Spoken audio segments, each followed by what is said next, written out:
Amy Gabba here from Amy Gabba and the Almost Famous. This is episode 46 of The Sit Down with Funky Moose Records.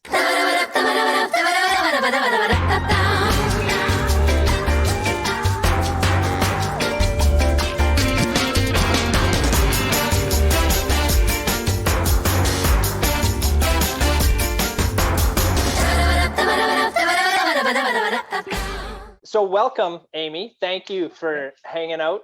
We are Wednesday afternoon.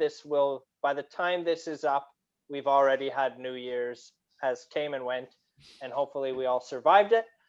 This will be up. Today is Monday.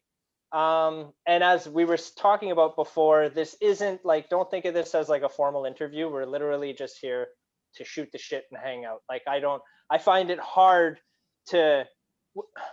when we first started, and we had some guests on, it was very awkward because, we're not trying to be interviewers, but yet we don't want to be uninteresting, so we have people on and then it's those same old questions like, oh, so when did you get started and how did you do this and all? And it's so boring. Like, I don't even tell care. As well that it's like you're just trying to fill air. Like I had someone, be like, oh, so ska and punk, like how is it to play two genres that are so different? And you're kind of like, I don't know if you really did your research before talking to me. But you also don't want to call them out, make them look a little bit dumb on their own show either. So you're like, well, very gently.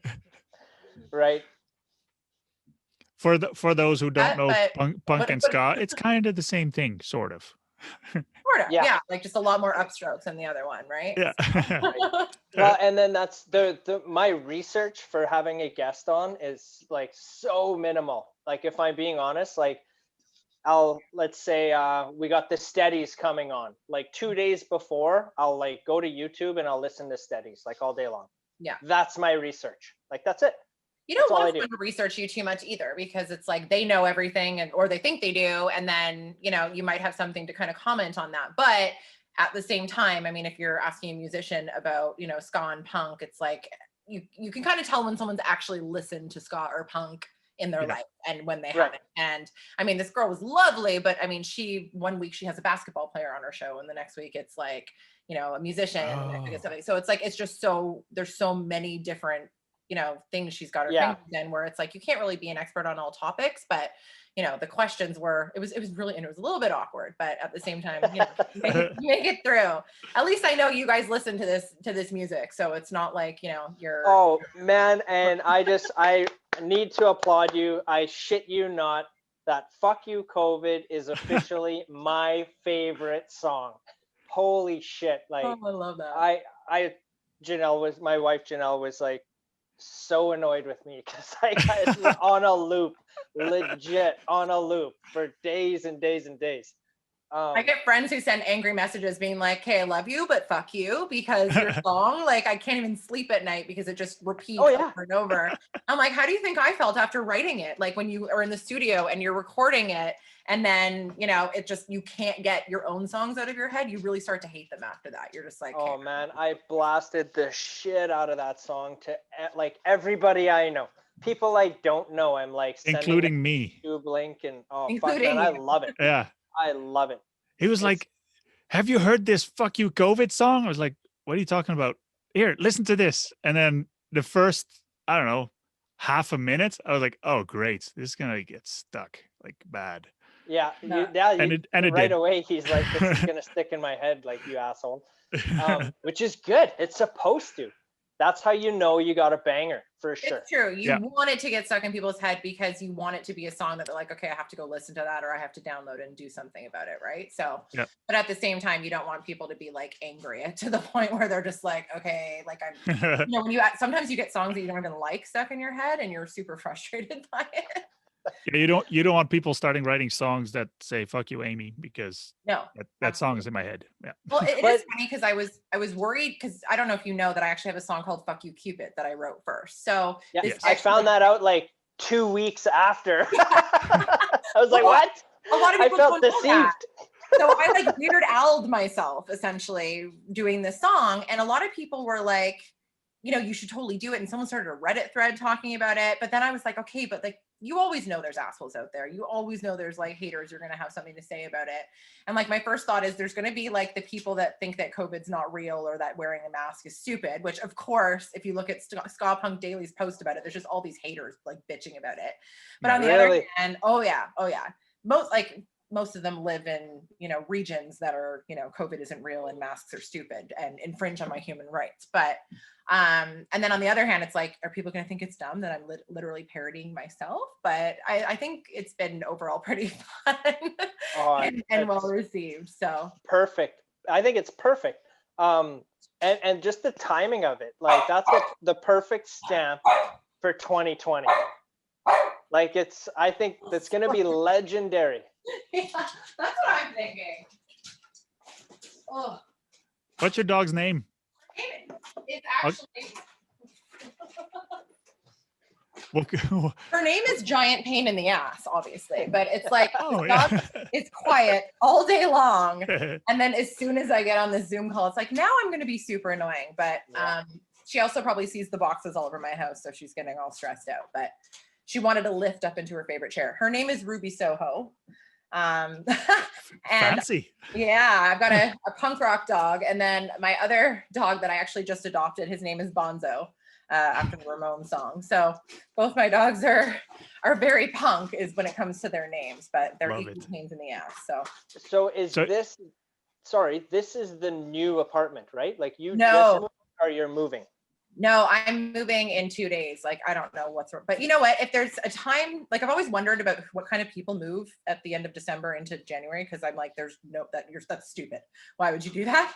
But I'm like, if there is a time to actually do it, it's probably during COVID. Cause it's not like I'm doing anything for New Year's Eve. And it's not like I'm going to be doing anything on New Year's Day. Whereas in the past, I will admit New Year's Day is a complete fucking write-off where I am having 18 pizzas delivered and like can't off of my couch. So at least this year, hopefully it'll be a productive day. Oh God, like I had an ex-boyfriend whose birthday was January 1st and we were together for like 3 years. So I tell you, the nightmare that it was trying to pull your shit together to like celebrate this person's birthday after like debauchery and wild shows and 4 a.m. last call on New Year's Eve. I'm like, yeah, what are the perks of breaking up with that person? Right. Fun. So you're moving. It sounds like it's last minute.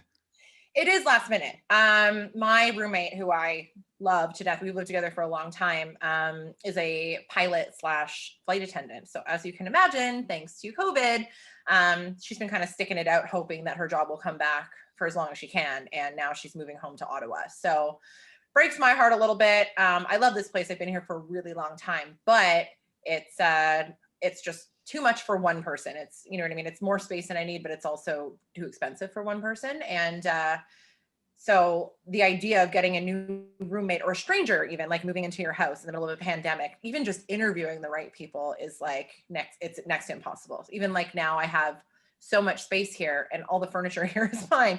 So trying to sell things too, because it's a pandemic, it's like in, you know, before times you could just have a house sale or moving sale and people could just be traipsing through your house. But now it's like, you can't even sell something and let them come into your house to look at it without taking on a risk. Right. Mm-hmm. So right.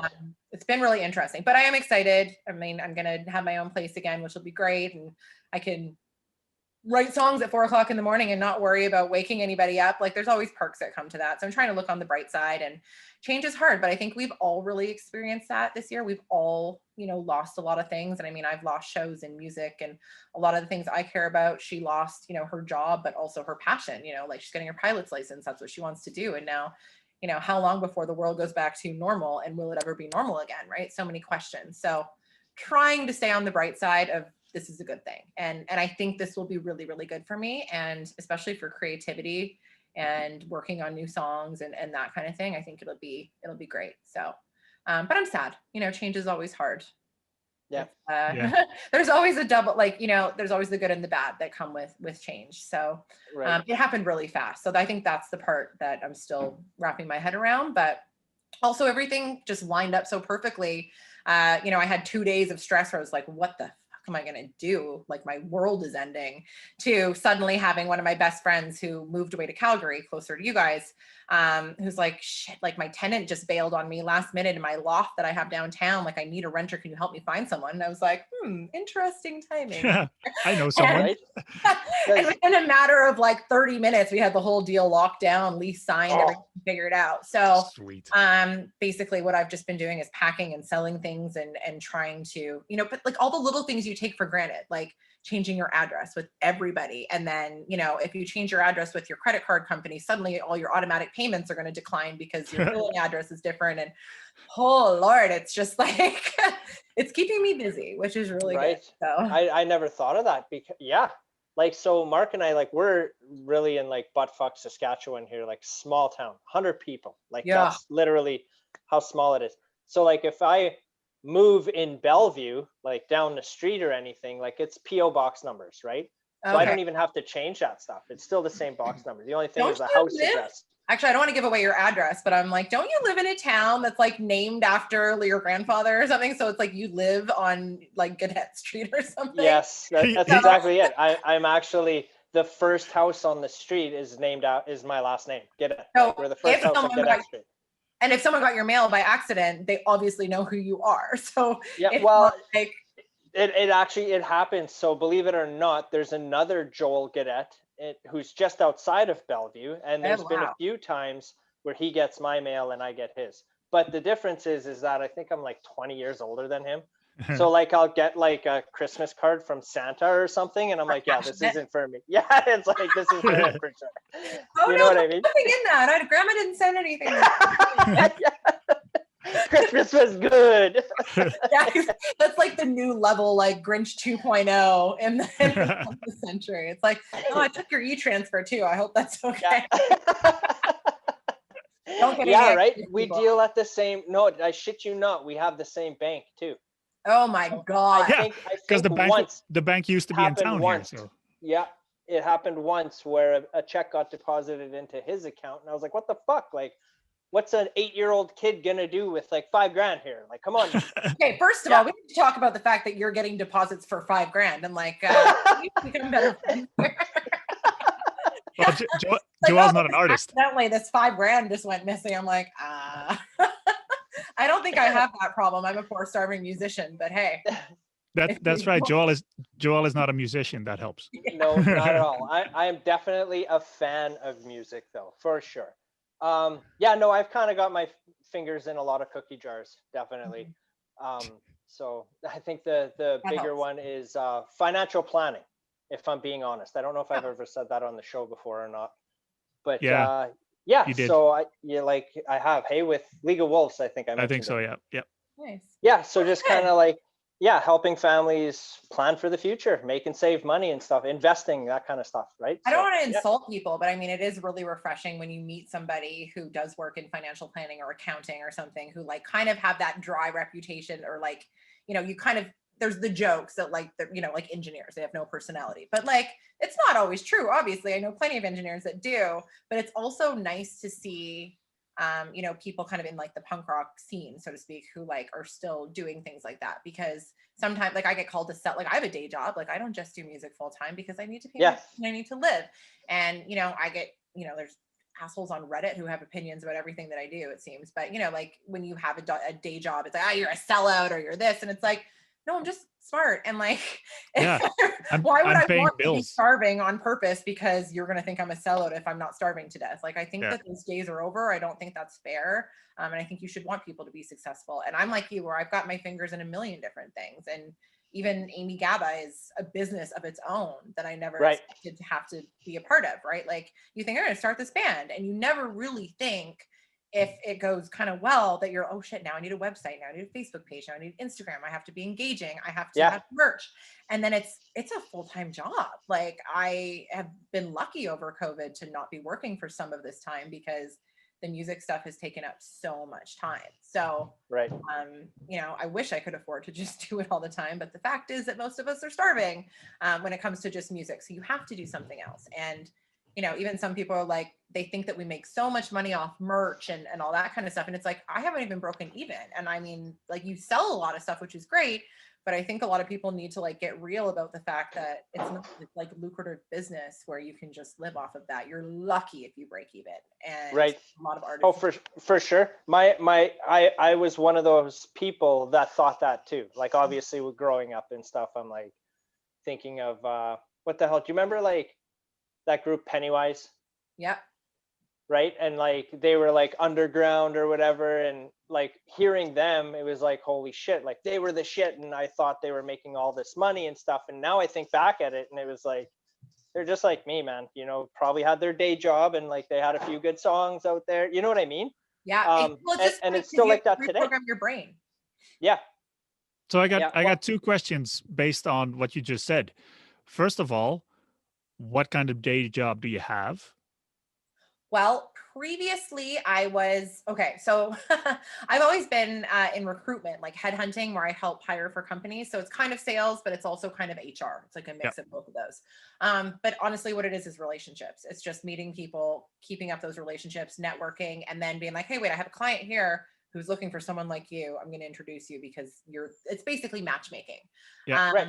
And then when COVID hit, I was like, you know what, maybe this is a chance to try something new and change my life. And an opportunity came along to work for a dog rescue. And within like a matter of a month, I think I was their director of adoptions for the entire organization. But it's kind of the same thing. It's matchmaking dogs to people instead of people to people. Right. And I won't go off on a tangent on that particular rescue who was just, eventually realized they're, a rescue for profit, just trying to adopt dogs out as fast as they can to make money, which was terrible, which is why I don't do that anymore. But I am going back into recruitment as of January 5th. So starting a new job. So I'm moving and then starting a new job. But at this, like for the first time in my life, I don't have to worry about my schedule being insane and a crazy travel schedule and, having gigs booked every single Friday and Saturday and being exhausted come Monday morning. I mean, I miss it and I'd do anything for that. And I function best under pressure like that. But now I'm kind of like, oh, I can actually throw myself into my career like when I start this job, which is kind of nice. And you're going to be successful. But at the same time, I'm pretty lucky it's all work from home. And it's really flexible. So when those things do start up again, I have the flexibility to be working from an airplane or Mexico or California while I'm doing my next record or whatever I want. So that's all you need is an internet connection, right? Yeah. And like before this job, that the reason I like wasn't really keen on to keep going is that so many of the people that are in this industry, it's like you have to be in the office every day, like 5 days a week, 10 hours a day, no exception. And a lot of companies have started to be like, okay, like we can loosen up our grip on people a little and trust them. And they've actually been successful. But on top of that, they're also saving money. And they're like, oh, we don't have to waste 30 grand a month renting this office space anymore or whatever they're paying. So it's kind of been win-win for everybody. I just hope it kind of stays that way. Because if people can prove that they can be successful having a little bit of freedom in their lives, why would you take that away? Right? COVID's a whole nother story. You can trust some people, but not everybody. But at least with a job, you have enough control to be like, if you're not doing your job, I can fire you and get somebody else who will. As opposed to just asking people as a whole to, please behave yourselves for the good of others. There's always going to be selfish assholes that don't. So, like the guys on Reddit that tell you you're a sellout.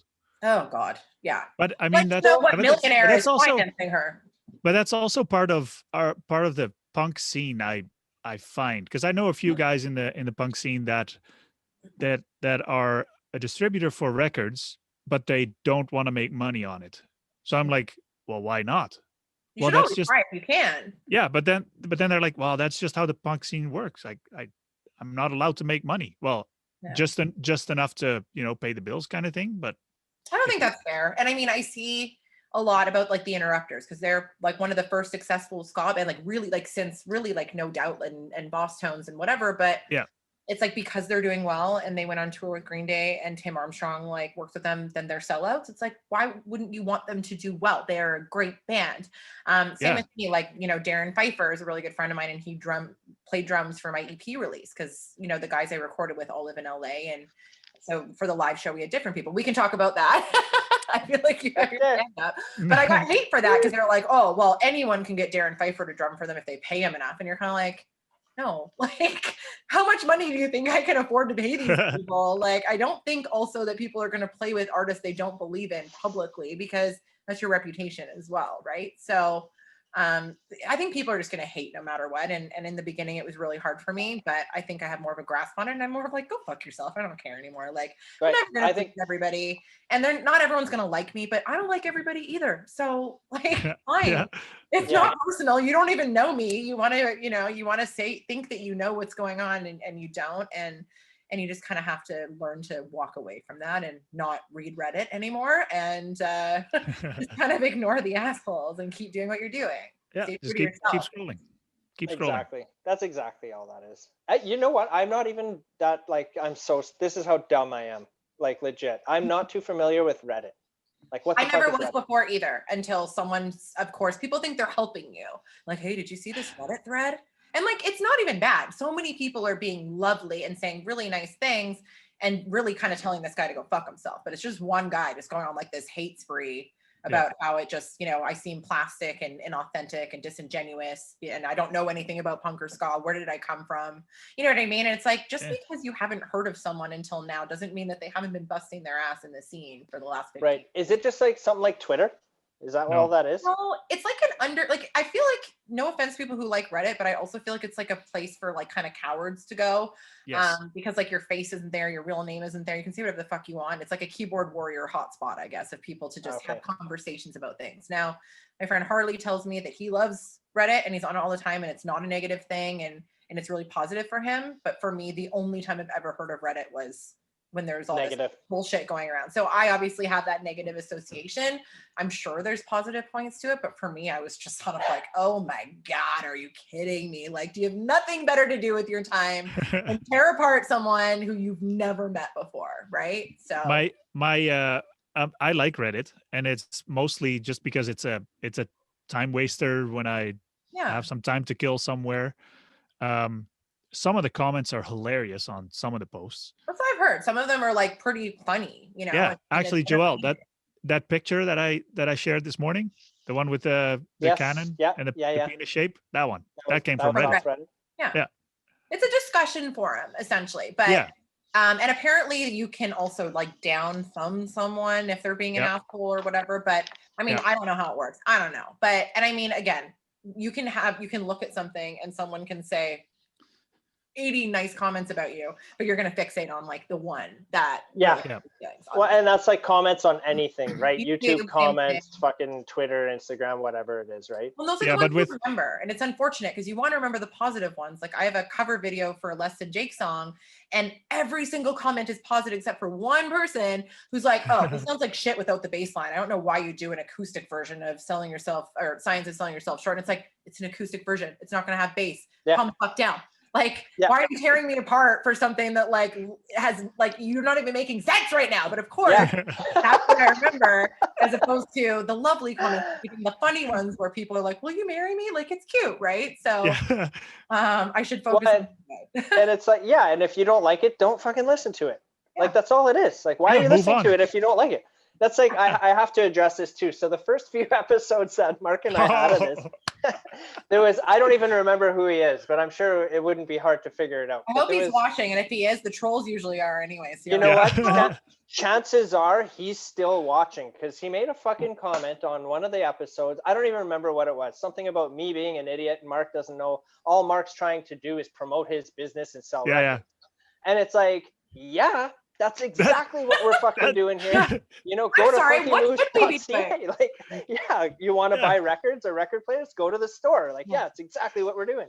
Well, it's just like the haters too that are like when you're a sellout, and it's just like, well, what's wrong with wanting to do well? As soon as you isn't doing well the goal, and the moment that you do well, they hate on you. Like it happens to me as well. So it's like, I'm sorry, I'm supposed to want to be like a nobody no one's ever heard of and playing to a room of one person for the rest of my life. No, like exactly. And for me, like, I'm sorry.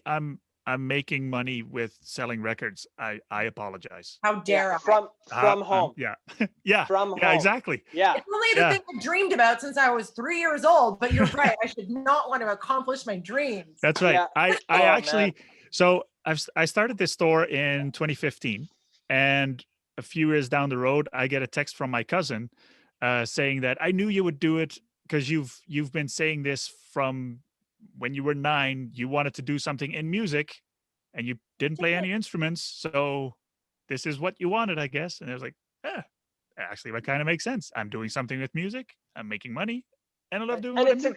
it's a good feeling, right? It's Yeah, like I'm doing it, right? It's that feeling like, hey, I'm yeah. actually doing it.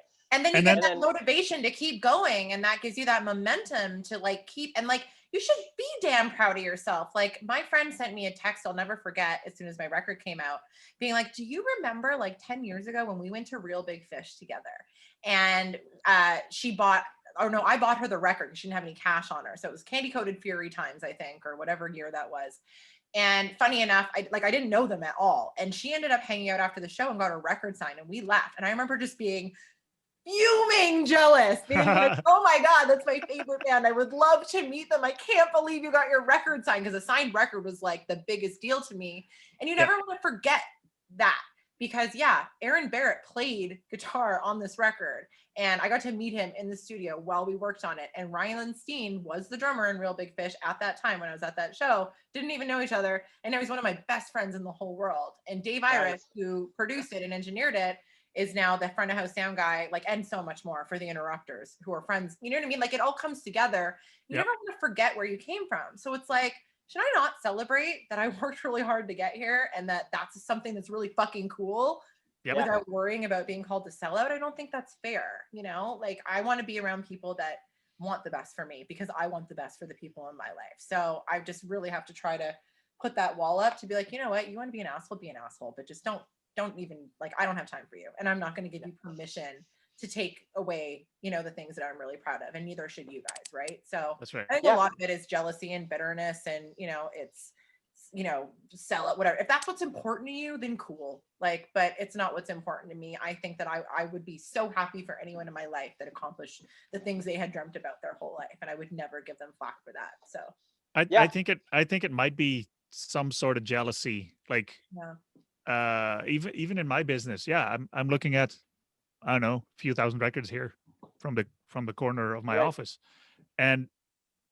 maybe some of the comments that we get might be from people that don't have a few thousand records in their basement. Maybe it's jealousy. I don't know.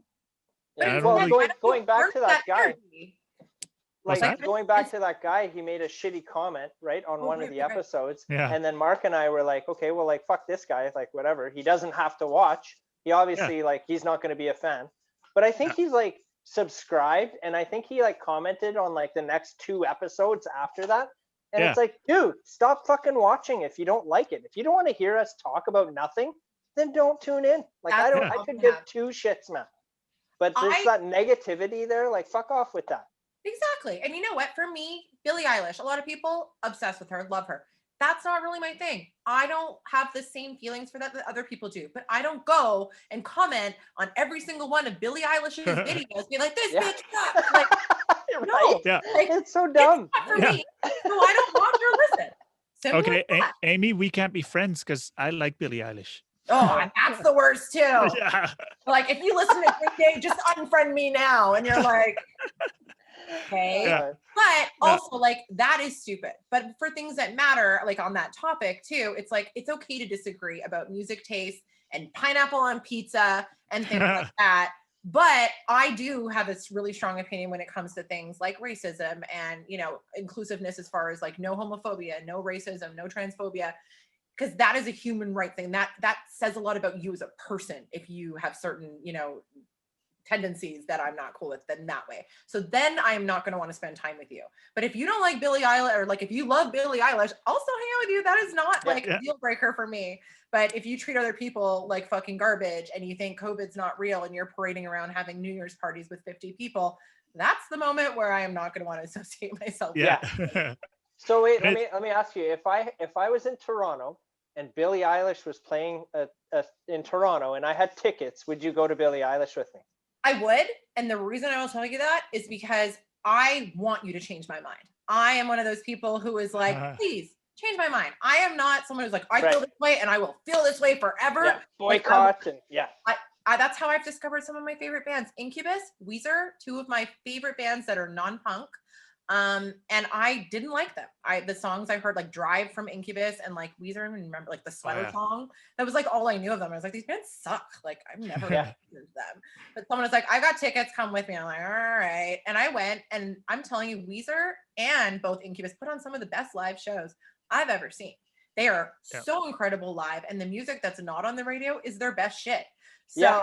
I would have never known that if I wouldn't have gone to that show and checked it out. So maybe I would change my mind about Billie Eilish if I saw her live. I mean, for me, also as a vocalist and someone who really likes to fucking belt it out and try and sing some hard shit, you know, when you kind of hear, like, she's very breathy and it's just not my style. It's not, I would never Yeah. really want to, you know, sing her songs. And that being said, I even had a friend who was like, can we please do an acoustic version of Bury a Friend? I learned it. Did I love it? No. You know, but at the same time, Yeah. I'm open to it. I am the most open-minded person ever. So yeah, Yeah. I would never say no to that. And I'm never gonna be like, no, I've decided I hate this and I hate it forever. Yeah. Like, no. And it's a free ticket, right? Yeah. And it's Well, a free ticket. That's always fun.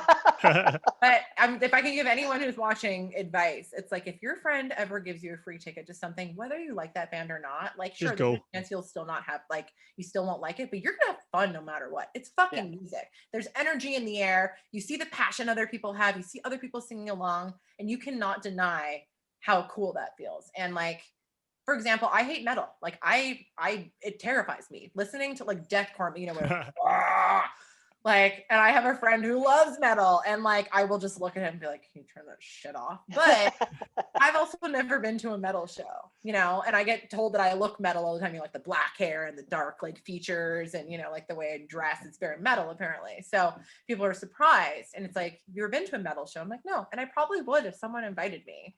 I mean, I've been to festivals where metal plays and whatever, but I'm open to you changing my mind. Maybe there will be a couple metal bands that I really dig. Like, I mean, I love Metallica, but I don't know if you really, I don't consider that like super hardcore metal, just like, I don't know. Well, that's exactly, like, me neither. I'm going to agree with you there, because I think like back in the day, Metallica was considered metal. Same with like Godsmack, let's say, right? For instance.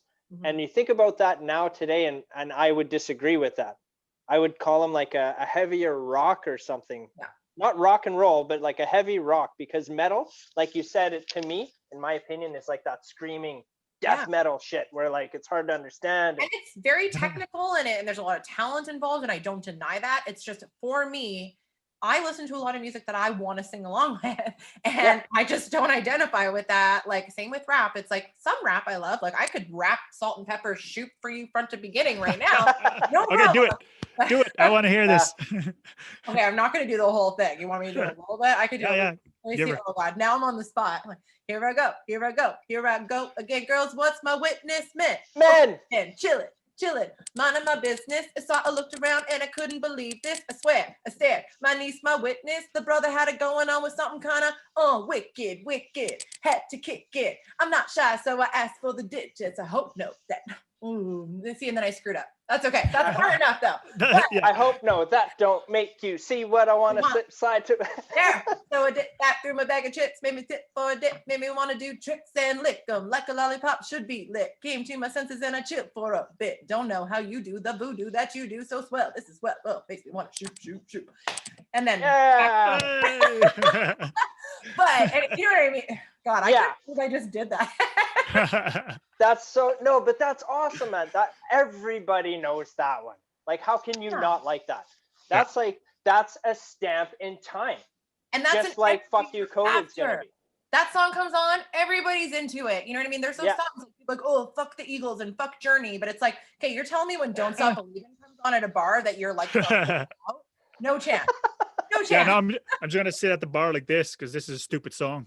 Yeah, exactly. You know how many times I've just had microphones thrust in my face because everybody's just like, you know, get along, and just like Sweet Caroline, you can't not, right? Da da da. Oh, I saw some video of a guy with a guitar on stage, must have been like an open mic or something, and he starts playing Sweet Caroline, and another guy goes and just like swipes his legs from under him. It was like, just because he was playing that song, it was like, no, and like knocked him out. It was pretty crazy. Okay. Anyways, I was gonna ask you, have you ever like performed and saw that guy in the corner with his arms crossed, not into it, and then like turned him? Have you ever had that happen? Yeah. I mean, I always zero in on those people again, because I think I'm sensitive. Like, I like to pretend I'm all, tough, but I always make the joke I'm dead on the outside. Like, people are like, I'm dead inside. I'm like, oh no, I'm like fully sensitive, but I just like pretend I'm not. So it'll kill me. And I notice, like, I look around the room, I see the people that are just like, they got a puss on, or they're just like, you can tell their friend made them come and they don't really want to be there. And those are the ones I sing right to the whole time. Just Yeah. and then like, Oh, yeah, yeah. you can see them come a little closer and maybe their foot starts tapping or they get into it. But also I think some people just have like resting bitch rock show face. So like they actually are having a good time, but they don't know how to show you that they're having fun, or they feel uncomfortable, or maybe it's anxiety. I am an anxious as fuck person. Like I played shows where I'm like just not talking to people, first of all, because you're trying to save your voice, you don't want to blow it out. Playing 3 sets in a night's really hard sometimes, right? Yeah. So especially doing Joan Jett where you're just screaming all the time. But also I get anxiety at shows. It's really nerve-wracking when a lot of people expect, it's like having a house party where you got to make sure everyone's having a good time. Yeah. So people might be like, oh, what's the matter? You seem off. And it's like, no, it's just in my head. I got some anxiety right now, and it has nothing to do with you. It's all me. And I think people need to talk about that more. I'm actually that guy that sits still mostly. And that's okay. I bob my head or something because I'm just taking it in. My body doesn't have to dance and move and whatever. No.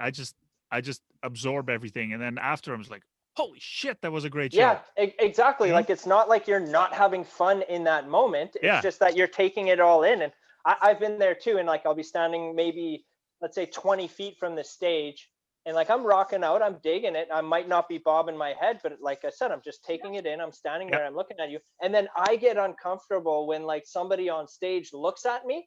And then it's like, what the fuck was I doing when he looked at me? Like I wasn't bobbing my head, or I wasn't shaking my fist, or I was like, oh, I'm such an asshole because I was, and then I get worked up and it takes me out of it. So it's like, it's anxiety and it's all everything. People jump to conclusions. Awesome. Like they think they know what you're thinking. And then just like you think that they notice that you're not moving, and you feel like it's anxiety and it's in our head. And like the biggest thing that I try to tell myself is like, okay, instead of being like, oh my God, I feel terrible and I'm stressed out and anxious, it's like, I am realizing that I am having feelings of anxiety right now. This is not real. Those people don't think I'm a bitch. Those people aren't staring at, you know what I mean? Like they don't care. But I mean, some do, and they're dickheads and they don't matter anyway. But you just gotta be like, stop trying to think that you know what's going on in somebody else's head and jumping to conclusions, because you have no idea what somebody's fighting with. And I've been to shows where sometimes I'm just off and I'm just not in the mood to sing along and dance around, and that's fine. But other times I'll go fucking buck wild. But then when someone makes you feel bad, being like, what's wrong with you? Like you're usually like, we're in the front. I don't always want to be in the front row getting kicked in the face by crowd surfers and moshers. You know what I mean? That's not my thing. I'm like, I'm old now and my body feels old. And if a freaking crowd surfer knocks into me one more time, I'll probably never walk again. So like, you know what? Just let me fucking do what I want to do back in the corner and sing to myself. But sometimes, I'll get into it, but like allow people the space to do what's right for them and what they need in that moment, because what I needed yesterday is not what I need today. And that's like, oh, that just made me think of, so I saw Black Sabbath, I think it was like 10 years ago, maybe somewhere's in that vicinity. They were in Saskatoon, and like my, not naiveness, but just me being an idiot, right? Because I'm fucking stupid. So Ozzy does this thing, like he's pretty old, and when he's on stage, like he'll stand in one spot and he'll hop about 3 inches off of the floor and he just claps, right? That's his big, that when I saw him, that was his big thing. And all my apologies to Ozzy, because in my head after I was like, well, that was fucking stupid. Like he was just, all he can do is jump in one spot and everything. But now I'm like, he's like in his 70s and he's like been doing it for like 50 years, man, and everything he's gone through, like he probably doesn't even want to be there. But it was still a hell of a show, right? It's still, and even Joan Jett, she lowers a lot of her songs live, and the speed is slow. And like as someone who plays in a Joan Jett band, I don't know if you can even see it. I think I have a signed record for her right up there. Oh, sweet. Oh, nice. And over there, it's like a show. Is that a heart or a guitar pick? It's a heart from the Bad Reputation record. So I don't know, like the light is like in the way, so you can't really see it, I guess. But yeah, it's a signed record my buddy Mikey got for me. But like now when I see her live compared to before, it's like, do you want to touch? dude, like it's very slow and low, and I'm like, Joan, you're killing me. Or like, Yeah. I saw Heart a couple of years ago, and she didn't really go for that. How do I get to love? Like the really like high parts, and she lowered it a little, and you're like, God damn it. And you're like, hey, could you go on fucking tour for 6 months at a time and hit those notes every single night and just do? No, there's no way. After I play one show, my voice is gone for about 3 days afterwards. You know what I mean? So like, Heart actually put out a live album or live compilation or whatever a few years ago, and I like Heart. so I do wouldn't I. say I wouldn't say I'm a fan, but I like Heart. Nothing And I like listened to that. Nancy Wilson's voice. Like it Oh is yeah, oh yeah. unreal. Have you seen the one at the Kennedy Center for Led Zeppelin? Oh God, where they do Stairway to Heaven and then they're all in tears at the end. I Yeah. actually met Jimmy Page a few years ago, which was one of the highlights of my life. Really? Yeah, he was doing an interview with my friend Jeff Woods, who's on the radio here. He used to be on the radio in Alberta, so I don't know if you get it in Saskatchewan, but maybe it's like Legends of Classic Rock with Jeff Woods. Is that like the Bull or something? Sorry? Oh no. The Bull? No, that's a country station in Saskatchewan. Is it? Yeah, no, he's a good like a buddy, and he was like, hey, I've got one of these passes, you want to come check it out? And they were at the Masonic Temple here, which used to be like MTV's headquarters before I don't even think they're around anymore, so well, in Canada. And it was super super cool. But what was my point? Yeah, just about that show. Like I had just seen that, I think, where they're just in tears watching the Wilson sisters do Stairway to Heaven, and it's like all the feels. It was one of the for sure. And they're so talented and so good at what they do. But again, I've been I'm guilty of judging, being like, you didn't hit that note that I really love right at the end. So that's what I was getting at. That album or compilation, whatever they put out, there are a few songs on there that and you have it in your head. And okay, now the whole high note. No, she didn't do the high note. Oh, yeah, because you're waiting that like right at the end, and like she went an octave down. You're just like, this could have been so great. Yeah, because you're like, here it comes. Yeah, and then I went to see exactly like Joel says, Ozzy. I went to see Carlos Santana, and him too. He stands on stage, has a guitar, plays a guitar, all the songs, rips them to shreds, and then the end of the show, and you're like, he was just standing there. What the hell was this? The pre-show was, oh shit, I don't remember who the opener was, but he was bouncing around. He was going through the crowd, and he was hyping everyone up. That was a good show. That was the highlight of the show itself. Of course. But I mean, nobody beats Carlos Santana on guitar. But show wise, the opener was better. And like you have to kind of give them forgiveness, I guess, for they've been doing this for time. Like I'm gonna get Santana is like what, 80 years old now? He's not a young man, and either is Eric exactly. Clapton. And I mean, for me, a lot of people hate on Clapton. I mean, I'm not pleased about his racist comments and stuff, but can you separate the whole music from the person thing is a whole nother debate. But for me, I love Clapton because that is what my stepdad played every minute of every day when I was growing up. And my family is in Calgary. They're 4,000 kilometers away from me. So that gives me a piece of home. I have every album he's ever put out on vinyl because that makes me feel like home. And going to see him live, it was like May, I remember, but it was like 2008 or 9. And it was like overly cold, like way colder than it usually is for this time of year. And he only played like 10 songs and then was like, good night, and like walked off the stage. And I was like, I felt ripped off. I was like, never seen Clapton. I was so excited. But then I looked back and I was like, wait a second. He went from Wonderful Tonight into Cocaine into Layla. Before he did that, I had tears running down my face the whole time. I missed my family so much. And it still gave me that nostalgia I was really after. So it's like, I didn't really lose out on anything. Those are the songs I really wanted to hear. And you got to, like, he was 70 years old and it was fucking -5. Like, try playing at an outdoor amphitheater when it's that cold and you're not expecting it and your fingers are fucking frozen and you're goddamn slow hand. Like, and have to be present. So and you remember that to this day. Like, you have that in your, like, that memory now. Yeah, exactly. So I would think that was well worth it. Yeah. And I'm jealous that you got to see him.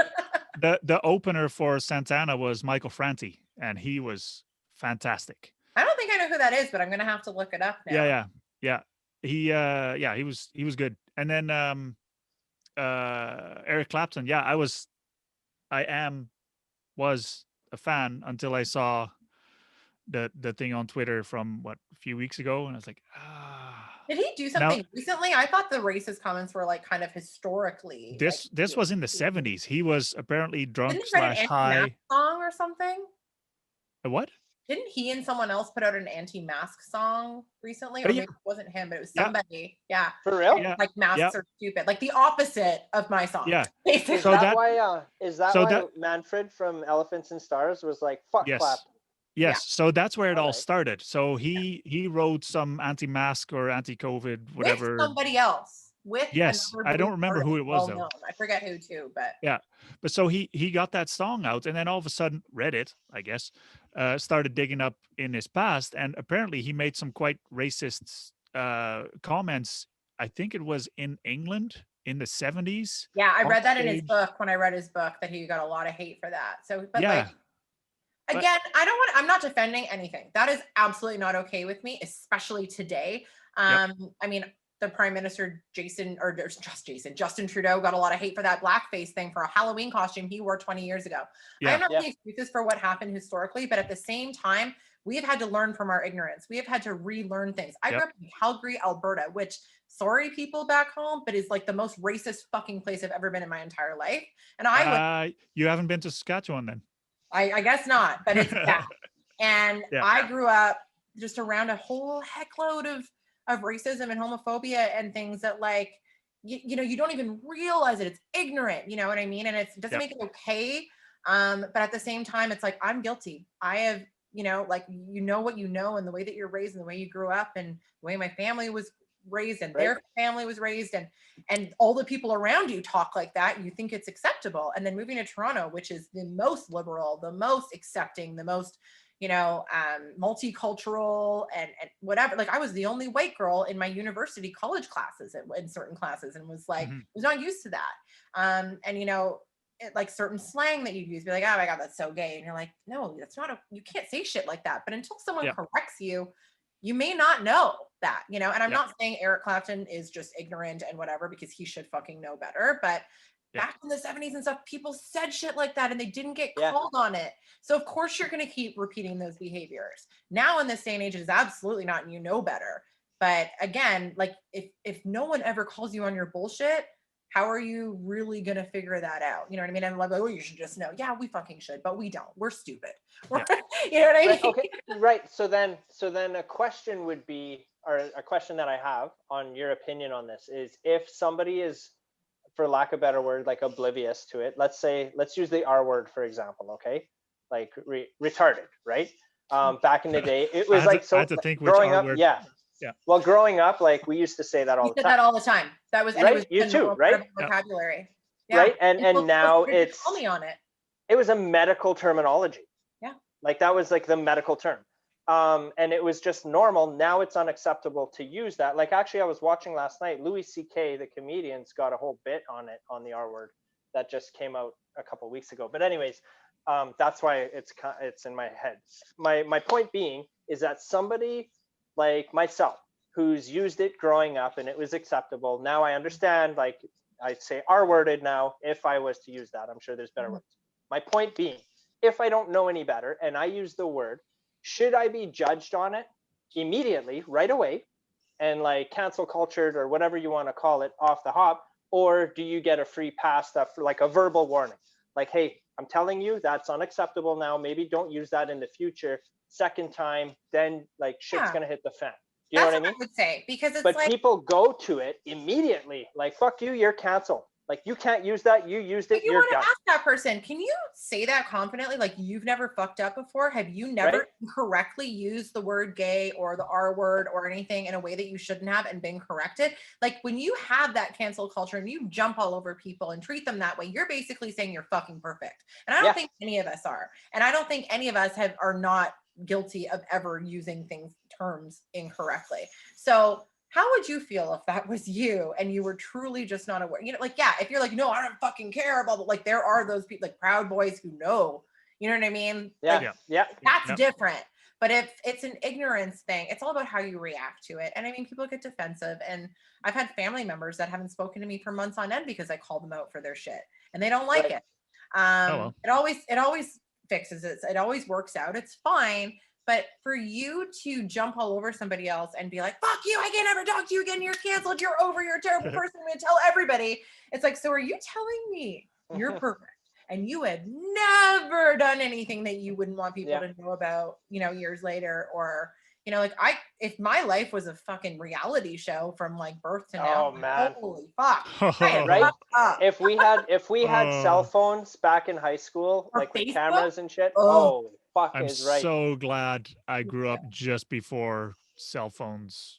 Well, I we feel had cell bad phones, for but kids now, like the shit Yeah. they have to deal with, because you Yeah. fuck up, everybody knows. You say something privately in a text message to your friend, and then you wake up and it's all over Facebook and Instagram, and you're being shamed. And 10 years later, never mind right now. It's That'll all follow on you Facebook later. 10 years later, and Yeah. you're getting in shit for it from like, You it's might like, lose what? your Like, job. You might Yeah. lose your boyfriend or girlfriend It's or your insane. partner or your house or your like anything. And it's just like, it's pull weird, up man. a fucking chair, sit down and listen to me, because you are not perfect. And I know you're not perfect. And I know that you have not lived a life that where you've done nothing wrong that you're ashamed of. So fuck you for not giving people permission to make mistakes. It's not about the mistake you make. It's about what you do after you make that mistake. And that's the way I believe. That's exactly it, right? Like people change. Yeah. As much as people think that people don't change, like, you can't tell me you're the same person you were pre-COVID. If you Like, knew there's me no when I was fucking 20, way you would you're the not same like person. me. Yeah. Like right? the girl I was in high school and like college, like I was an irresponsible, like just out for a good time, like didn't really pay attention to a lot of the ways I made other people feel. You know, I was very selfish. I was only focused on myself. And I mean, now I'm like almost the complete opposite, where I'm a complete pushover doormat that's like super sensitive, and you know what I mean? But you learn from that, and people do change, you know, but it's like, I can say that now, like some people, like they want to keep that hidden. I'm very open about it because I think that is good. That shows growth, and it shows that you are, you know, open to things. Like I said, like change my mind. That is not who I used to be, but you got to learn. And sometimes you lose people along the way, or you know, things don't go well. And that has to happen sometimes for you to also learn that lesson. It's unfortunate, but I also don't think it should haunt somebody for the rest of their life, because you know what, like I'm not a religious person at all, but it goes back to that whole, like, you know, hey, let the one who's never, you know, sinned cast the first stone. It's like without the religious context, it's the same thing. Hey, if you think you're fucking perfect, then please, like, go ahead. But like, no, none of us are. And it's the whole glass houses thing. There's so many people. Like the worst thing in my opinion is a hypocrite, the one that hates on other people for things that they themselves do. And it's just like, are you that not self-aware that you can't realize that you've made these same mistakes, and you, just because you got away with it, you think you can call other people out? Like, I had an old friend of mine who used to sleep with everybody's boyfriends if they were in a famous band, like just going around being whatever. And like, hey, like do whatever you want, but then then she would just talk shit about everybody else if someone was having an affair. Like, you know, people do things they're not proud of. Shady relationship shit happens. But it's like, you do the same stuff, and you're just like ruining this person's life over their decisions. Like, yeah, we make bad choices sometimes, but you make bad choices too. So how dare you act high and mighty like you've never fucked up? Like, we've all people, oh man, humans, I always say how stupid I am, but I think the human race, like, we're fucking dumb. We're just programmed to be dumb, honestly. Oh, I think I agree. But you know what? We can, as long as you never stop trying to get over that idiocy, or, you know, these faults that are in our DNA. Like, I think that's what's important, is giving a shit. Do you give a shit, or do you not give a shit? Right. And exactly. As long as you're trying to be better, then that's good enough for me, I guess. Yeah, well, like I hate on myself for being too sensitive, but then it's like, I would rather give a shit than be someone that's like, I don't give a shit what anyone says about me. Nothing impacts me, because then how are you going to behave if you don't care what other people think? You know, it's easy to say, oh, I don't care what other people think. It doesn't matter, but it does matter. And it does affect us. And I think people who say that are full of shit. Because I've said that before too. I'm like, I don't give a fuck what people say about me, and I don't care. You know what? I do care. I do.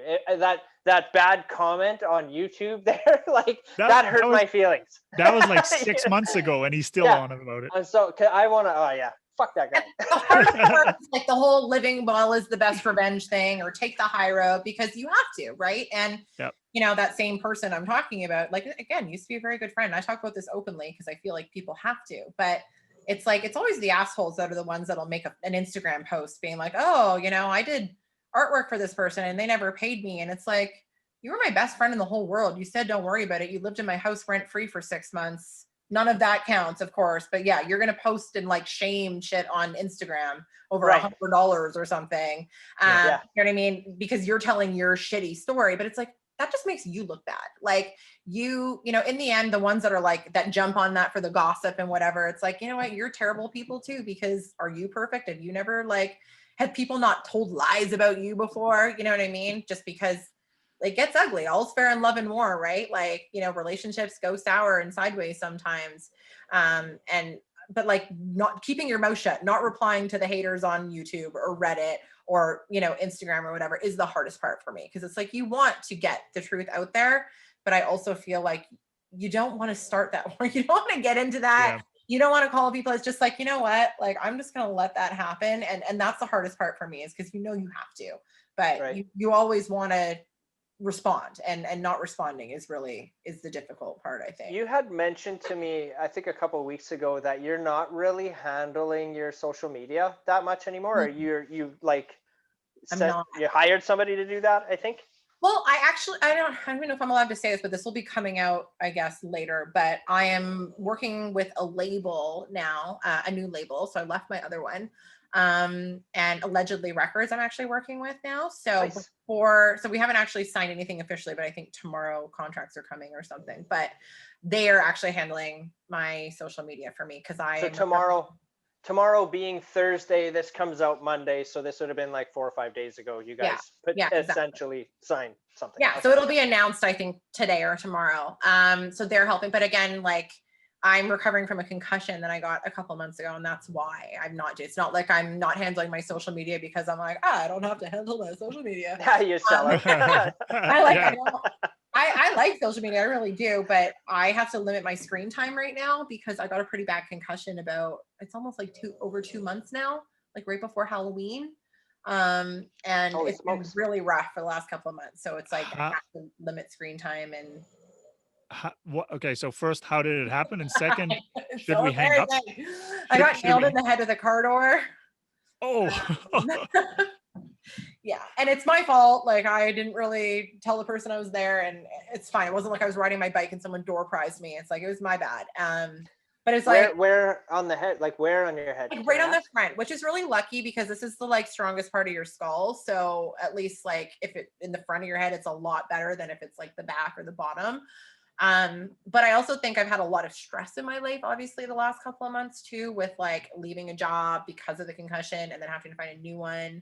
And then now moving and other things as well. And the concussion doesn't help either because you're stressed, because you're like, okay, I can't work, I can't do anything. And not only that, but it's fucking COVID. I can't do anything. Like you can't watch TV, you can't read books, you can't hang out on the internet really, you know, for very long without your vision going blurry. So I'm getting a lot better, and I am a lot better now than I was, for sure. I think when you saw the interview with Joe, yeah, it was I was still hurting a lot there. That was really, really hard. But I mean, I spoke a lot of weed, so that has been helping. Because does it really? Well, does it legit? I like medicinally, yeah. I mean, I've always smoked pot, but I'm like a total stoner now because like with a concussion, like I just have headaches and feel nauseous basically every single day. And I do find that marijuana definitely helps with that. And I can say that like it's legal here, so it's not like I'm publicly posting or breaking the law. It's not like I'm saying, oh yeah, I'm doing a week of cocaine every night and it's helping me. Even if it was, who gives a shit? Do what works for you, whatever you do, right? there, you know, and it's really helped me a lot. But again, I'm just fucking stoned all the time because of it. But that's the reason why I'm not doing my social media right now, is just for that reason, because it's too hard. And I like to engage with people. And a lot of people are like, well, just turn your phone off and do this. I'm like, I can't. Like, if I see that someone writes me, like I have to write back, because it's like the OCD in me. I think it's like, I cannot leave things till tomorrow. I have to deal with them right away. So it's really hard to kind of let go of that. And I still like check in and do stuff, but Allegedly Records handling the social media for the foreseeable future. But it doesn't mean I'm not a part of it. You know, it doesn't mean that I don't have conversations being like, yes, that's okay. No, that's not. It's not like someone's speaking for me. Yeah, for sure. You know, someone else is just kind of doing the work to put it up there. It's still information that I want to put out there. You have to tell them to get you a Twitter account, because I've tried to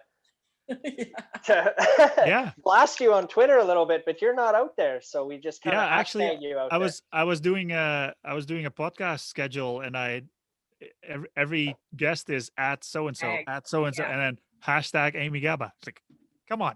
Okay, I'll tell them. Like, hey, I get Twitter and someone's got to do it for me. But like, I don't even know how to use it properly. So I feel like even if when I get better and get on there, I'm gonna be like doing it wrong. I don't know.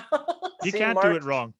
Mark is pro Twitter and I'm pro Instagram. So yeah, I like Instagram because I just feel like that's kind of, I mean, Facebook for me is a great way to stay connected with people. And it's a great way to be like, oh, I need to reach out to this person from 10 years ago. I know how to find them. But I mean, I don't post really anything super personal on Facebook anymore. I used to. And then Instagram, I have a personal account and then I have the band account. So like the band stuff is like pretty much all music related. And my personal account, people still follow. And you know, like sometimes I'm like, okay, but like, that's definitely where I put like me as a human being out there is the personal Instagram. So that's why I guess I'm partial to that. And I think Trump's just made me hate Twitter a little bit because it just seems like to bitch and complain or to cancel people. So you can mute words on Twitter. So I muted anything that has anything to do with Trump. Oh, good. Yeah, because that's the thing. Sometimes I just need a break, and it's all Trump shit that people are sharing, and I'm like, oh God. Yeah, no, unfollow. Done. Yeah.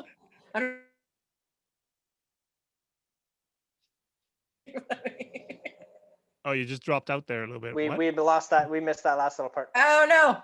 Oh, now it's telling me my internet connection is unstable. Oh, well, there you go. That's like, perfect. No, I was just saying, I don't know if you can hear my dog snoring. The one. Okay, I was wondering what that was. Yeah. I wasn't sure, but yeah, okay, that makes sense. So if anyone hears that, it's the beauty of doing these from home. You know, like normally I'd go somewhere quiet, but I don't really have that option in COVID. So you got to put up with this snoring King Charles Spaniel in the background. But it's all good. It's all good. Perfect.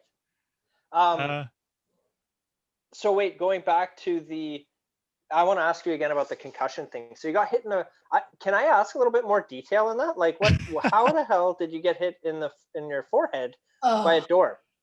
Were you outside of the vehicle or inside of the vehicle? Outside. I thought I dropped my phone. So I was like looking, like it was so stupid because like I was frantic because we were late for the studio. It was like me and my drummer going to the studio, like not for the Amy Gabba and the Almost Famous band, but a different band that we're working on a new record. We don't even have a name yet, so I can't even tell you much more than that, but we've got a couple songs that we're really happy with.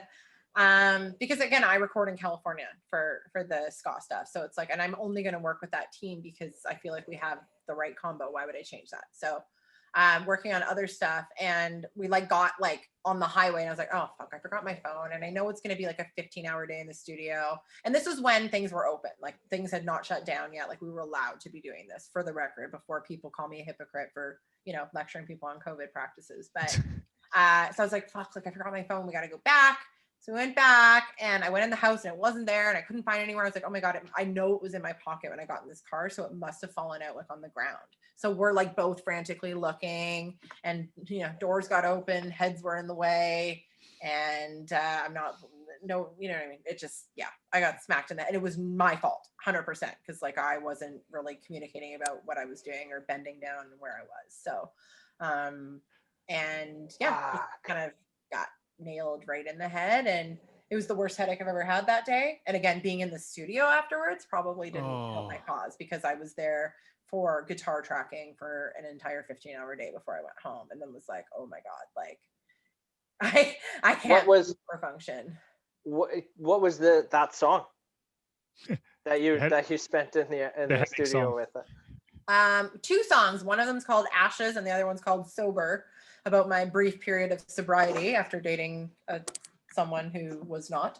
And yeah, like I'll definitely share those songs with you when they come out, but I don't even have a band name to promote or plug or anything, because we haven't even put it out. But yeah, so we did 2 songs, guitar tracking, and it's just kind of like, I just remember like I'm not someone who ever gets migraines or headaches either. So I think maybe I'm a little sensitive because I've never experienced them before.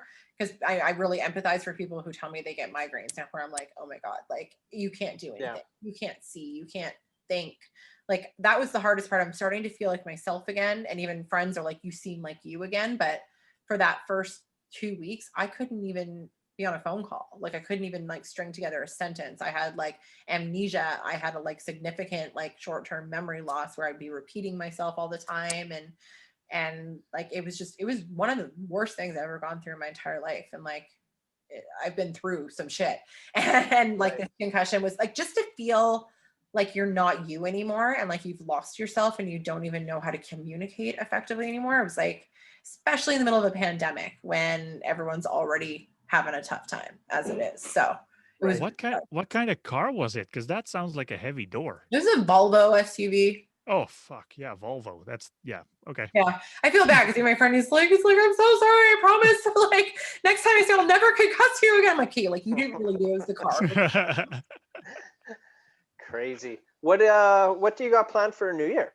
Like I guess when this comes out, New Year's happened, but what do you got planned what for did the you weekend? have planned? Yeah. Like, are you talking about like New Year's Eve or like just the New Year in general, which is hilarious. New Year's Eve, like Friday night. Well, I'm probably just gonna stay home and be good like everybody else. You know what I mean? Like I hope. I've had certain people reach out and be like, hey, like me and 8 friends are hitting my cottage, and you're just like, well, nope. I know who not to spend any time with until this, like even after, like, you know, it's kind of ruining friendships a little bit where you're just kind of like, no, like that's not okay. Like, oh no, but we're all gonna like be safe and everyone's cool. And I'm like, no, but you can't know that. Like, that's the thing is people are like arrogant about it, where it's like, you can't know if you have it. You could get tested today and then go to that New Year's party and still have COVID. You could get it a second later after you walk. You could touch someone on the way out of that hospital getting tested and get it. And you know what I mean? Like, so there's no excuse and there's no way to know if you're safe. So if you were going out with other people, or if you did, you know, you're kind of a dickhead because you're taking that chance and you're taking a gamble. And the people are like, oh, well, it only kills this many people and I'll be fine. It's like, yeah, maybe you will be, but your grandmother would not be, or your grandfather, or your parents, or your immunocompromised friend, or your cancer survivor. Like, it's not fucking about you. And there's people with symptoms that don't test positive till like day 3 or 4. Yeah, exactly. And they're like the headaches and the nausea and whatever the symptoms are, right? For like 3 or 4 days, man, the high fever and everything. Mm-hmm. And then day 4, they're testing positive. It's like, well, what you do the last 3 days? Like, fuck. I think I read 20% false negative or something like that. Like there's a lot, there's a lot of false negatives out there. So people have like tested like, I'm fine, and they're not fine. But also, even if you get a negative test result, you could have gotten it like the next day too, you know? So like tests or 2 days prior and you're just not showing anything yet. And exactly. It's crazy, man. Until they have instant testing available, like to the point where you could go somewhere, get tested on the spot and then walk in. Even then though, it's still going to have that wiggle room of, you know, the chance that it's not absolutely accurate. So. The testing, like there's different, I'm really out of the loop. I've kind of like shunned myself from all the media stuff on it. So I don't really know much. But what I've seen is like, you know, like the nasal swabs, right? There's like different kinds and I don't understand why. Like, I know there's some where they go like really deep. Some in your throat, some like all over your brain. Other ones people say were a piece of cake. For me, I don't understand. And it was the worst experience of my life. Like I couldn't, like my nose didn't feel normal for like 5 days after that. Like it was really invasive. Like that one that goes like really deep to your brain kind of thing? Deep one. And it was the worst experience of my life. But I also have heard like my family members in Alberta have been like, oh, well, my throat just got swabbed. I'm like, why? Like, I've heard it somewhere like, oh, I spit in a cup. And it's like, what? So what the fuck? Like, why? I don't get that. Yeah. I'm curious about that. And then, because it's like, well, why can't you just, that's just it. Like, why can't you just spit in a cup? And like, if you can swab in your throat, like just hock a loogie. Like, I don't understand. If they want to just do the spit in a cup test, I'm like, I will go for that every time. But then again, you like also want it to be accurate. So you're like, if they take brain matter onto that Q-tip, does that make the most? Oh, I'm not kidding. That's what it felt like. Like I have had some crazy tests done. I've had a lot of needles and whatever, but that was the worst, hands down. experience of my entire But life. but then And I on swear the it other, went on for 5 minutes. Like she said, it was only 15 Mississippis, but it was like choking to death for a full minute. Like it was. holy shit. And I'm also ticklish as frick. Like I don't like when I go for a pedicure, I lose my shit because when they use that little sander thing on your foot, like I it's not even, I don't giggle, like I want to cry. It is not comfortable for me. So I think that has a lot to do with it. My tolerance for tickles is very low. If anyone's watching this and tries to tickle me, I will seriously punch you in the face. So don't even try. Mark, have you had to do a test yet or no? Nope. No, I've been fortunate. I haven't had to. But Almost then, a okay, so scare a few months ago, but there was like, I was like about 15 feet from somebody who tested positive, and Yeah. we both had a mask on, and it was just basically in passing. So they were like you're fine unless you start showing signs or symptoms, right? And I never did. So I never had to get tested. Yeah. I was just like feeling nauseous one day, and my roommate was already going, and we lived in the same house. I was like, well, we should both get, if you're going, I should go. You know what I mean? It wasn't like I had a confirmed COVID case near me. But I also had come back from Mexico last March before this all locked down, not knowing how serious it was. And I tried to get tested. I remember like in Toronto, like being on, like, it was just busy signal through 311 for like hours. And I just finally gave up after 3 days because I was trying to get a COVID test, but testing wasn't widely available at that point. It was like almost impossible in the beginning. So I'm fairly convinced that I had COVID back in February. And when they do the antibody test, I would love to get that done to find out, because I was sick as a dog. I felt like I had cinder blocks on my chest, and it just wouldn't go away. So I'm interested to find out if that's actually accurate at some point. Right. But, for sure. Crazy. What were you going to say, Mark? You don't remember? I have a few things in my head. we the three of us just like yammer on so much. I feel like he's like, I don't know, I forgot already. This girl. Well, when you have a question and the topic that we're talking about is interesting, and it goes on for a bit, then you get lost in that topic and then you forget the question. Right. Well, we were talking about nasal swabs. Oh, right. Like, okay, so the other side of that story is like, if it's so contagious, why wouldn't you be able to spit in a cup and get the results, right? Exactly. Why would you have to shove something all the way up your empty spot there? Yeah, I'm a little I don't know. I'm this whole thing is so confusing. Yeah, I don't think there's an answer. No. And I don't think people know. Information. Depending on where you look, you're getting different answers. There's no. Yeah, that's right. That's right. You know, you hear different things. You hear rumors. In the beginning, they were like, oh, it's super sticky and it can live on a surface for like 6 hours. And, you know, like they had the bus shelters, like caution taped off. And, and now they're like, oh, no, we're just kidding about that. That's not actually accurate. And you're like, it's like, where are they getting information every day? And then you don't know which sources are credible and who to believe. And you know what I mean? So I'm to a point where I just do what I'm told, you know, wear masks, stay away from people as much as you can and stuff like that. It's like, I don't know. I don't know what to think anymore. Yeah. I think we're all feeling that burnout too. And I mean, another thing I think I even touched on with Limbo podcast too, is like, we're feeling that burnout of like information, but I also feel like our tolerance for empathy for other people as well, going through mental health crisis right now, has gone down, and it shouldn't, because this has been going on for so long. It's like, oh, you should be used to it by now. And it's like, no, but this is like not just like second, third, fourth wave all happening at once. There's a lot of shit happening. And it's actually harder now, because in the beginning it was almost like, it's really hard, but we at least believed it was like short term and temporary. And now we're like, this is our new way of life. Get over it, suck it up. And it's like, no, like accepting that this is like going to be the reality for a really long time. We're all feeling a lot more hopeless. Everybody I pretty much know is needing more than anyone can give them right now. Everyone's like, I am struggling, but I don't know who to go to, because everyone I know is also struggling, and I don't want to put that on them. So like, you know, just everybody, please be kind to each other and understand that. And if you're okay, like reach out to people that are not okay. And because I think everybody's just also living with that dread of like, I'm not okay, but I don't know who to talk to, because everybody's not okay. We're all kind of, you know, and I don't want to talk about it openly because I should have my shit together by now. I should have accepted it by now and should be used to it by now. It's like, you never get used to having everything that you love and care about taken away from you. Whether it's I think there are a lot of people that were on the verge of, you know, the having a mental breakdown type thing or not.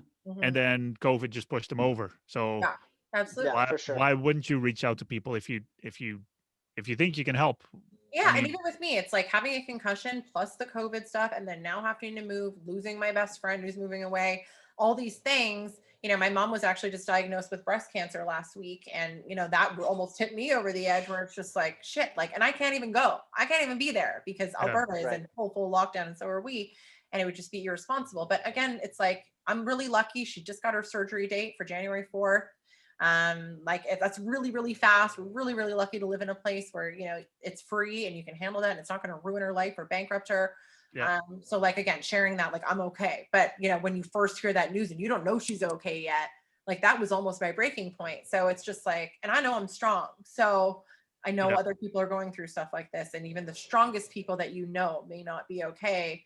And it's even harder whenever like, you're strong, you're fine. It's like, no, but you can't always be, Yeah. so Yeah. just really take care of each other and be kind and be gentle and don't be judgmental. And, like, just like a lot of people are saying, well, my mental health, I need to go see people, or I'll, okay. Like, again, I'm going to try not to call you an asshole, whatever. Like, you can see some people, but you don't need to be in a room with 25 people on New Year's Yeah. Eve.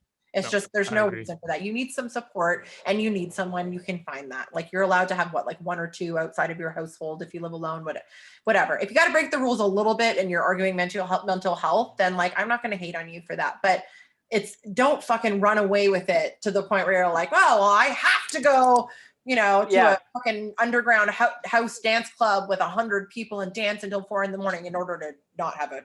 It's like, no. Like, within reason. Or you can be like Kim Kardashian and just rent a whole island and take your whole family there. Yeah. Wouldn't that be fucking nice? Well, No, she did for, what is it? I don't know, one of her sister's birthdays or whatever. They had a Like, private island. COVID testing and everything. It's like, yeah, but that's not even Yeah. secret. Like, Well, Yeah. did you see the meme about the Christmas at Walmart thing? Did you guys see that? It No. was like, we're not allowed to go to our family's houses for Christmas, but Oh, so yeah. I guess we're having Christmas in aisle 3 at 3 p.m. somebody did Yeah. that at an IKEA as well. I believe in Toronto. There's birthday party, and you weren't allowed to have that many people at a gathering inside. So he had all his friends meet in IKEA, and they partied in one of the living rooms in an IKEA. And like, a lot of people are sharing it, like, way to go, good for you. Or like the fucking, I don't know if you heard about the barbecue guy here who was So like, I heard Yeah. something about it from the Limbo cast that you were on. I think you guys touched on idiot. it a little bit. Now I don't know the whole story there. Yeah, I followed it. I don't know It if was- he's in jail now. He was arrested. I don't know what, but it's like he kept day after day. The cops had shut him down, and then he'd reopen the next day. He's like, "We're fucking doing it."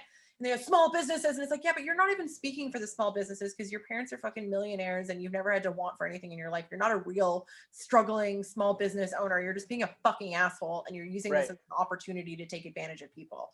But And get a little bit of publicity or something, right? you want Yeah, to for keep a sure. small business alive or something like that that's been forcibly shut down, throw your fucking, heat up your barbecue and serve shit outside.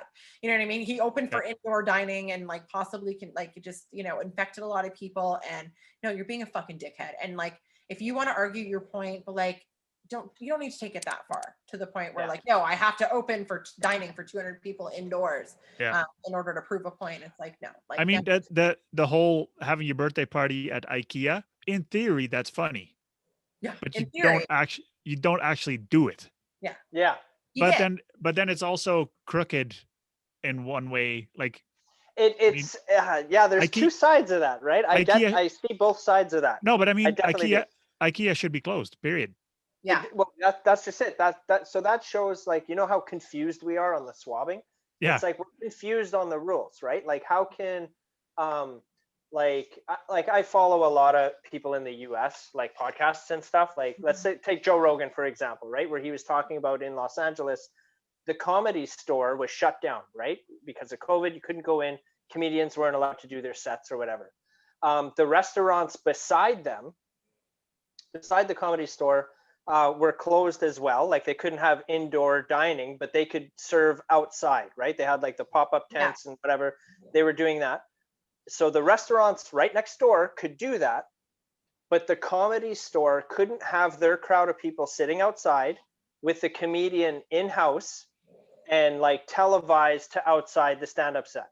Like, how does that make sense when the restaurant right next door can serve people outside? Well, and it doesn't, especially when I think that's why all of Ontario is shut down now, because we were all saying, we're like, oh, so Toronto's shut down, but all you have to do is drive 30 minutes to go get your fucking nails done or go to the gym. And tons of Yeah. people are doing that. And that's Yeah. the reason why we're in the space that we're in right now, because it's like, you can't be like, these people are fine and these people aren't, you know, because then it's still spreading. Like you need to, like, my sister lives in New Zealand, and I get that that's not something that is, you can really do in Ontario. It's not the same thing, you know, New Zealand's not, whatever.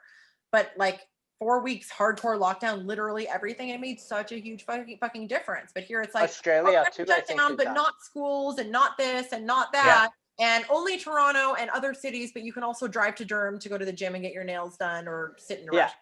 Like, and then you think that it's not going to spread. Like, that's absolutely naive and ridiculous. So Yeah, and it's you can't blame people for doing that, because it's also like, if it's accessible to you and it's available, like people are going to do it, right? Like you can blame them. You know, you're not supposed to, but they're going to do it anyway. And that's on, you know, the way that you rolled this out and the misinformation and not being clear on a lot of the details, you know? So yes.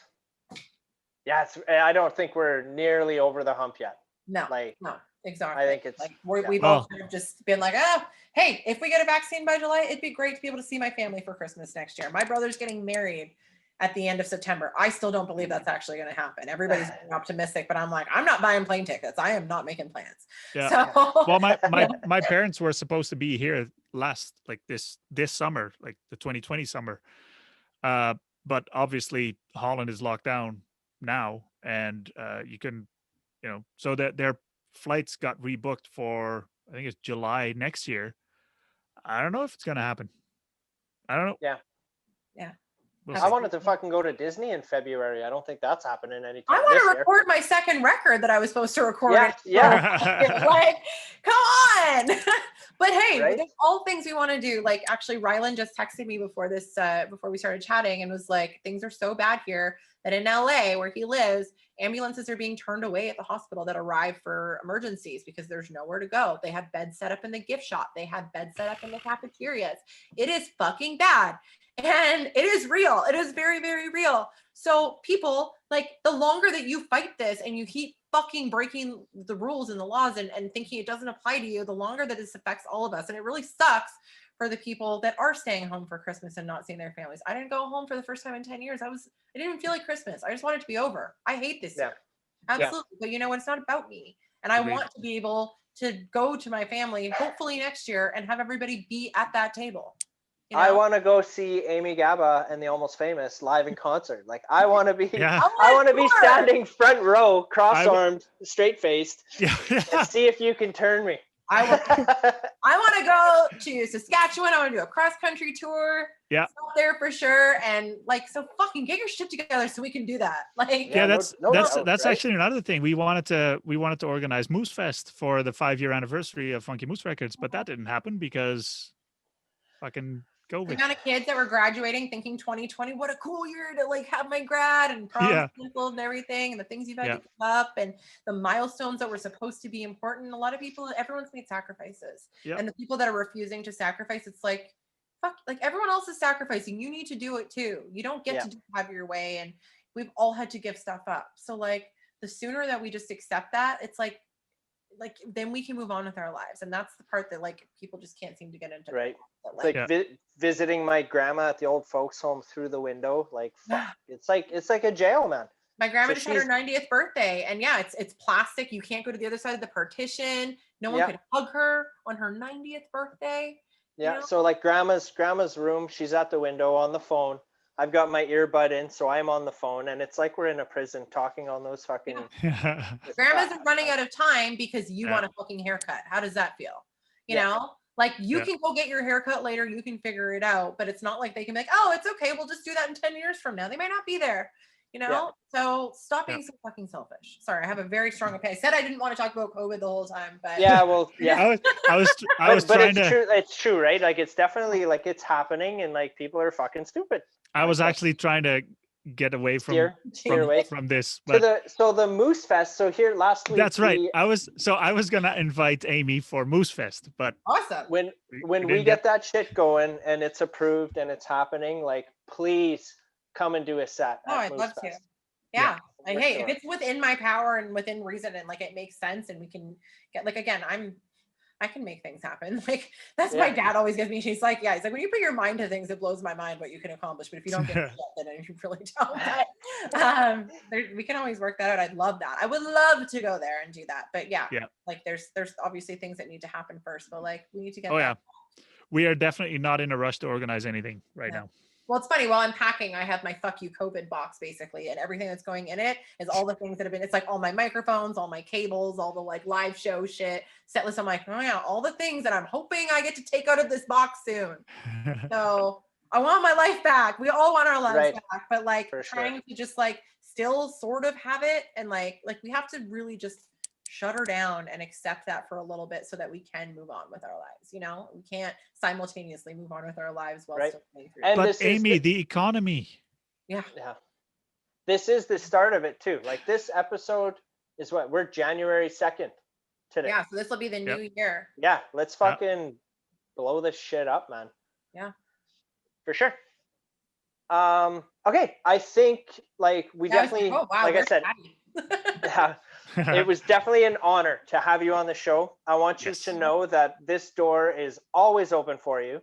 Okay. Anytime you want to come out and just hang out with us for the day, like you are more than welcome to come here. I'm a huge fan, and I appreciate the merch that I got from you. Oh no, thank you for supporting. I love that so much. I actually accidentally. Your mask is over here. You got it there too? Awesome. Yeah, and mine's, I got the masks right there. And then the CDs right there, the stickers, the pins. And I have to apologize to Joe from Voodoo Rock Fest because I think I accidentally sent him, like I had your name in my head. So he's like, I'm going to forgive you for signing all this stuff to Joel. I'm like, oh, sorry. So sorry, Joe.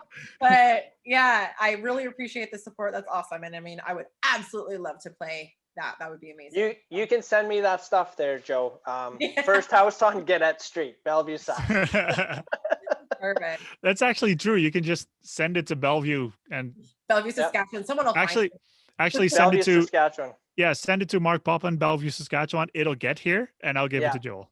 That's how big our town is. They'll just know. They'll see him on the street. Here, this came for you. Oh yeah, I get it. Yeah. Awesome. Right on. Cool. But yes, you're welcome here anytime, Amy. Amazing. Huge fan. This is so much fun. It's like I love chatting. Like again, like you said in the beginning, it's not an interview, but it's great when you actually just feel like you're hanging out with like some homies that you've known for like years, just kind of catching up. That's kind of the format I think is what we're shooting for. Like it's there is no format. Yeah. Good. That's the best kind.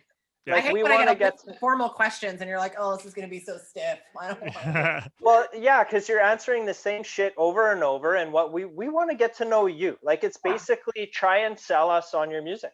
Yeah. Like you sell read my bio if you want to know the whole, when did you start singing? Why ska? And you're like, you can literally find that in 5 seconds. Don't you want to know about my concussion and my roommate and my boring dog? Come on.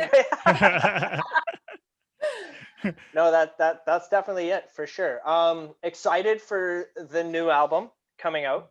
Do you have an idea of when that's like maybe? No maybes, eh? As soon as I can go. You know what I mean? Yeah. Like I said, I work with Dave and Ryland at Pot of Gold in Orange, California. So and again, if he's telling me that ambulances are turning people away, like that is telling me that is not a good time to go. So as soon as people get their shit together, I will get there to record it. And I mean, it doesn't take long to release music nowadays. It's not like you record and then a year later it comes out like it used to be. So I will get it out there as soon as I can, but I need the world to get their shit together before I can actually do that. So right, for sure. For sure. All right, so where can we know you don't have Twitter, but you're on Instagram? I'm on Instagram, Amy Gabba _AF. That's the band account. The other one's my personal. So again, no offense, but if I don't know you, probably won't accept it. So, and then we have a Facebook page as well, Amy Gabba and the Almost Famous. You can find on there. There's a website, amygabba.com. Also on Bandcamp, and all the merch is available through Bandcamp as well as the music. Perfect. Awesome. Thank you, Amy. Thank you for having me, guys. So much fun. Thanks for hanging out. Cool. And then cut. I know. Sometimes I've like ended it and then they're like, no, we wanted to say goodbye. I'm like, sorry. That happens to us too. We're like, Oh, yeah. they'll like Sky last week. It was like, we didn't do any cut or anything. And she just logged off and Mark and I are like, all right. Guess that's it. That's good. But I don't want to rush off, but I do have to run. Actually, I did tell my friend that I would go and help her at her bar to pack up some takeout orders and stuff. For So sure. At 3:30, right? I did say around 4:15, but it's okay. Don't worry about it. This is fun. Okay. Yeah, and I was definitely serious. Anytime, Amy. Oh, I If love you, like thanks, maybe when the new record comes out or something, we can get you on for a little bit. Absolutely. I like my do a hope is plug when this that out. actually finally happens to do like some touring and promoting and all that kind of stuff. Even like we can do this again as well. So Cool. I love Cool, that. man. Awesome. Right on. Love it. Guys, Appreciate it. enjoy the rest of your day.